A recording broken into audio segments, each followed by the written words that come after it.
ang akong bangus na paksiw. Ulo to, ulo. Pinaksiw ko. Tapos nilagyan ko ng ampalaya. Yan. Ampalaya ko. Yan ulo ng bangus. Hinati ko siya. Lagyan ko ng ampalaya.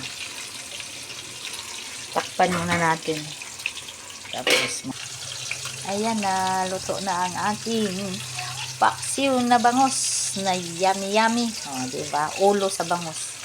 2 piraso yan na bangus. Hinati ko. Kaya dumami na ang aking paksiw.